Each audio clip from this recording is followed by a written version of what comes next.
প্রিয় দর্শক বন্ধুরা, এই মুহূর্তের জন্য ব্রেকিং খবর। এসএসসি চাকরি বাতিল মামলাকে কেন্দ্র করে আসছে নাটকীয় মোড়। তাহলে কি সত্যি কোনো বিপদ আসন্ন, যেভাবে বা যেরকম পরিস্থিতির মধ্যে দিয়ে মামলাটি এগোচ্ছে, নাকি সবটাই ঘটনাবহুল? বন্ধুরা, এই ভিডিওর মধ্যে সিরিয়াস টপিকটিকে নিয়ে আর্জেন্ট বেসিসে এই ভিডিওটি কিন্তু ক্রিয়েট করতেই হচ্ছে আপনাদের জন্য। যোগ্য বঞ্চিত প্রার্থীরা কিন্তু অবশ্যই অপেক্ষা করে রয়েছেন এই সমস্ত ভিডিওগুলির জন্য। ভিডিওটিকে অবশ্যই সম্পূর্ণ শেষ পর্যন্ত শুনে বোঝার চেষ্টা করবেন, ভিডিওটিকে শেষ পর্যন্ত দেখে নেবেন। যে সমস্ত বন্ধুরা এখনও পর্যন্ত চ্যানেলটিকে সাবস্ক্রাইব করেননি, অবশ্যই এখনই সাবস্ক্রাইব করে নিয়ে সঙ্গে থাকবেন। চলুন কথা না বাড়িয়ে মূল আলোচনায় প্রবেশ করি। অত্যন্ত গুরুত্বপূর্ণ খবর। আজকে কিন্তু টান টান উত্তেজনার মধ্যে এসএসসি চাকরি বাতিল মামলা সর্বোচ্চ ন্যায়ালয়ের সুপ্রিম কোর্টে উঠবার কথা ছিল। কার্যত আজকের দিনটি নাটকীয় হয়ে পড়ে এবং একে কেন্দ্র করে সবাই কিন্তু এটাই ভাবছেন যে সত্যি কি তাহলে একটা বিপদ আসন্ন, একটা বড় ধরনের ঝড় কি আসতে চলেছে? বন্ধুরা, এখন কিন্তু এই বিষয়ে কিছুই বলা সম্ভব নয়, সবটাই অবজারভেশনে রয়েছে সর্বোচ্চ ন্যায়ালয় সুপ্রিম কোর্টের। তবে আজকে চাকরি বাতিল মামলার ক্ষেত্রে এসেছে একটি নাটকীয় মোড়, সেটিকে নিয়ে আমরা এখন ভাবনা চিন্তা করবার চেষ্টা করব বা সেই বিষয়টিকে দেখে নেওয়ার চেষ্টা করব। বন্ধুরা, যে বিষয়টি জানা যাচ্ছে যে সর্বোচ্চ ন্যায়ালয় সুপ্রিম কোর্টে আজকে এসএসসি চাকরি বাতিল 2016 মামলার কিন্তু শুনানি ছিল। কার্যত সেই মামলা সমস্ত দিক দিয়ে গুছিয়ে আনার পরেও কিন্তু পিছিয়ে গেল। অত্যন্ত বড় একটি দুঃসংবাদ, পিছিয়ে গেল সর্বোচ্চ ন্যায়ালয়ের সুপ্রিম কোর্টে এসএসসি মামলা। মঙ্গলবার প্রধান বিচারপতির বেঞ্চে শুনানি হবে।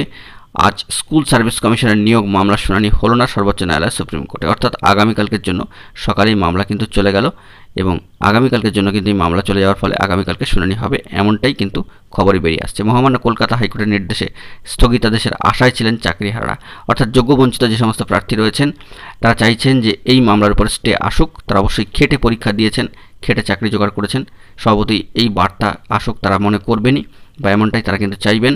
তাই মহামান্য কলকাতা হাইকোর্টের যে রায়দান হয়েছে তাতে স্থগিতাদেশ আসুক, এমনটাই চাইছিলেন তারা। তবে এই মামলার ক্ষেত্রে অপেক্ষায় ছিল গোটা রাজ্যবাসী। তবে কার্যত আজকে মামলার কিন্তু শুনানি হলো না।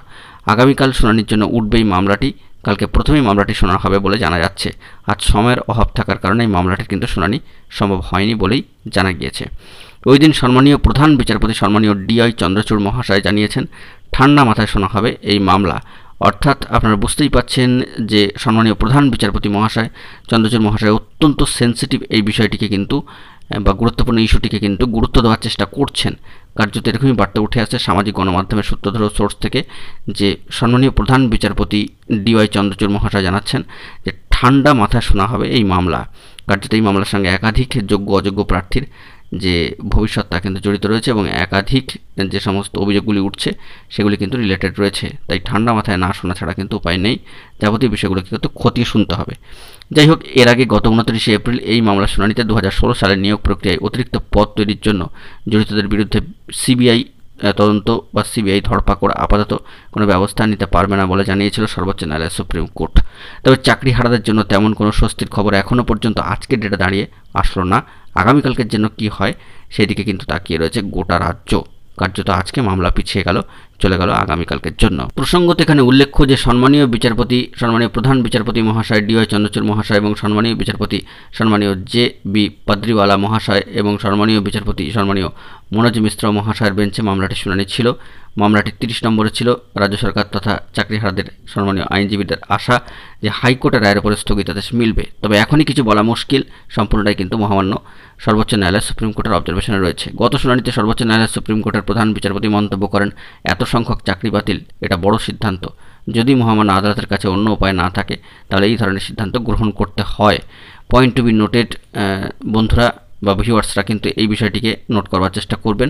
অত্যন্ত গুরুত্বপূর্ণ একটি মন্তব্য যে এত সংখ্যক চাকরি বাতিল এটা বড় সিদ্ধান্ত। যদি মহামান্য আদালতের কাছে অন্য উপায় না থাকে তাহলে এই ধরনের সিদ্ধান্ত গ্রহণ করতে হয়।